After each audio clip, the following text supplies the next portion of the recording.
So if you notice, the toe in this shoe is really round and really broad. This is a St. Croix Light the way it comes out of a box. So you need to take your shoe, if you're not already using a shoe with a round broad toe, you need to do a lot of work on your shoe to get it from here to this point. Because you want your shoe to have a very round, broad curve to it so that your horse can break over here. Depends if he's going straight ahead or turning. And depending on what your horse is doing, we're often refer to breakover as being right here. And then you see the square-toed shoe. And that only works if your horse has perfectly straight conformation and you ride him straight ahead and don't turn him. Because when a horse goes straight ahead, he may break here. Could be either way depending on his conformation, but when you turn him, he's going to break over here. A reining horse doing a spin is going to break over here. A barrel horse turning on its turn is going to be breaking over here, not just here. So that's why you want a nice symmetrical curve to your horse so that he can break over wherever he needs to. So I refer to breakover when they're traveling straight ahead is what the COBIT shows us. Getting rid of all the flare allows our horse to break wherever he needs to. And I believe breakover starts from here and goes all the way around to there depending on which direction your horse is going. When you're setting a shoe way back here and setting it on the sole, as long as you got weight bearing with your shoe from here back, you won't have any problems. But hot fitting a shoe back here on the sole, I wouldn't recommend that real well. So the breakover point is here. The breakover on this shoe is actually right here. So the very front of the shoe will be just a little bit ahead of that line. So I'm just going to check to see how good a fit I got. And it's not that good. It's rocking right here at the toe. I had to trim my mark off, but there's a little bit of it left there. It'll tell me where to. But see, we haven't trimmed this horse's sole short to try and achieve a short toe. He still has lots of foot here to protect him.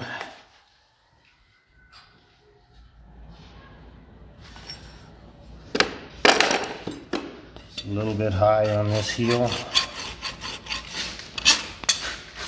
You could hot shoe if you just did it very quickly and briefly, but you don't want to burn the sole of his foot. So this breakover, we'll go right through there.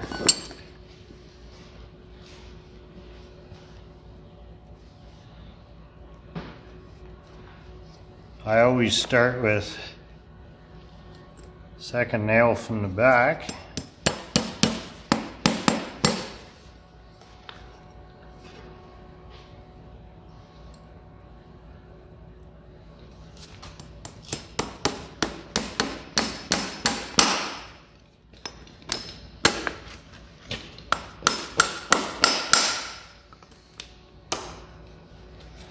And I'll let him stand on that. See what kind of a reaction. See already? Looking at the lips, he's like, whoa, that feels pretty good. I'm not sure about that though. So I'm not going to nail that shoe anymore. I'm going to leave it. And that gives me a few minutes to observe if there's some negative reaction to the way I got the shoe on. That way I can change it if necessary, but I can tell you already that he's thinking that's a pretty good deal. So these reactions that you see in your horse, licking his lips, how this horse is quieting down, it tells you that he's thinking about it, but see there he reaches, he puts that, he's checking that foot out, puts it forward, he puts it back, licking his lips, thinking a little more. Those are the things you need to watch for to tell you if the horse likes what you did or not. And it doesn't matter what anyone else has to say.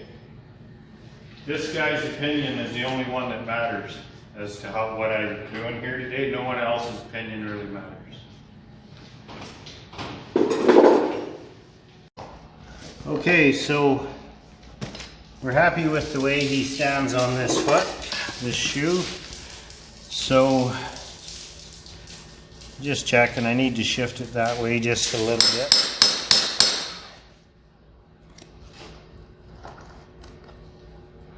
So I don't put the front two nails in when I have to set the shoe back this far.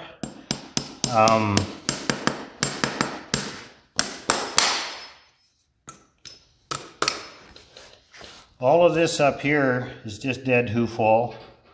There's no feeling in it. And I will on some horses, feedlot horses and stuff, I'll put the toenails in, even set this far back, and you won't actually cause any problems. But since it's the first time we've did this horse and really drastically set his shoe back, I wouldn't recommend putting in the front two nails.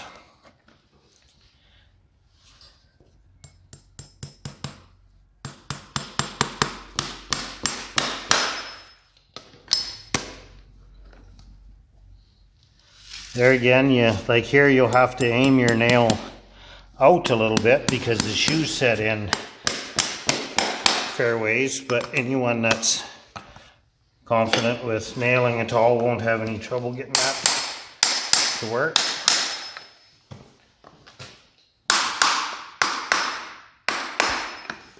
So then I do a little bit of this just from the bottom, because we're not going to rasp his hoof wall all the way back to the shoe from the top. I call this just blending it in. So then we'll clench the horse.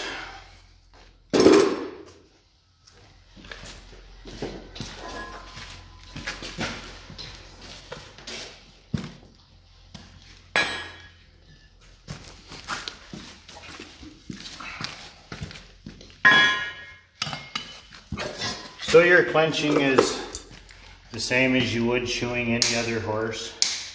Different people have different methods and styles of clenching, and I'm not too worried about that. Just whatever you need to do to get your shoe on. I do believe a small, neat clench is better than a great big clench.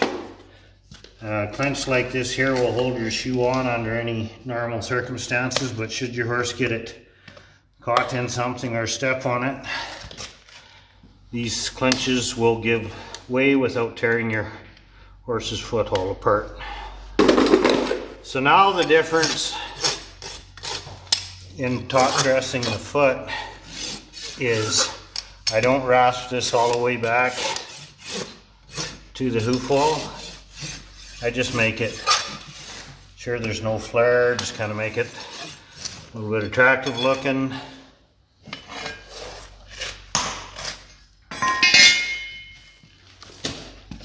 And there's your finished product.